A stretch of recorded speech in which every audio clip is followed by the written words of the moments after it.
quick update time.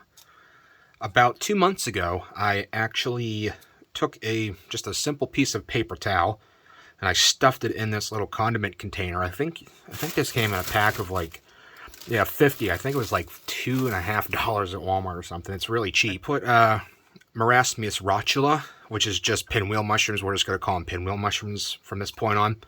I found some wild pinwheel mushrooms out in the woods. I took a spore print from them, isolated the spores, and then I inoculated some agar plates with those spores, and you can actually see the video that I made on that.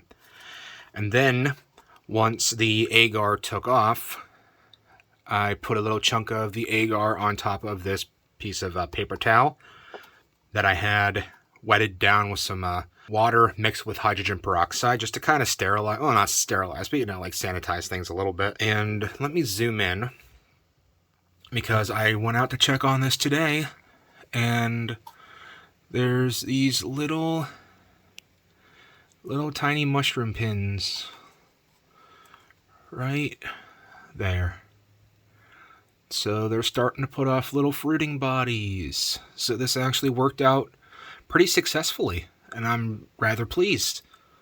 I do want to look at these under my little stereo microscope, so I figured I would do this video right now, just in case looking at them underneath the microscope kind of screws with them a little bit. Let me zoom out. In case looking at them underneath the microscope contaminates them or something. I don't think it will, because it's just paper towel, so it's pretty bacteria resistant. Not a whole lot of bacteria and molds can really break down cellulose, and that's all paper towels are, is almost pure cellulose, so that's fine. But you can see it's definitely discolored, so there's definitely something growing in this paper towel. It should be almost pure white like this, but this part right here where we actually see the little fruiting bodies is like a brownish color almost. And the way I know that these are Marasmius rotula mushroom pins is the stems of the actual pinwheel mushrooms themselves are very black. And typically whenever mushrooms start to pin, the stalk is the first thing that they start putting out, just so that it can start growing upward. So yeah, I'm going to look at these under my little stereo microscope and see how they look. And like I said, I think I am going to do a video. This is just going to be a short video. I do think I'm going to take some samples from this Petri dish. I have quite a few other ones that are in my refrigerator. They're kind of in standby mode in case I want to do anything with them in the future.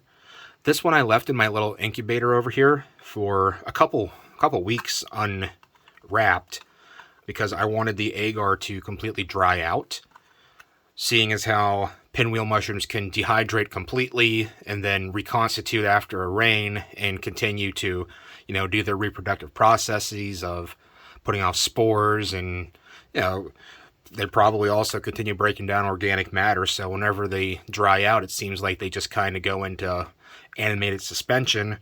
So I think that this should still be viable, and I want to test that by making a video where I inoculate not only paper towel, but I want to try some cotton balls as well with the culture from this, and see if we can have some maybe time-lapse footage of it growing. We'll see. But I do at least want to show how I did this in a video, so keep an eye out for that.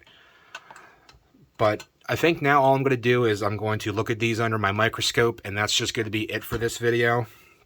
Like I said, I want to keep it short, so we'll go with that.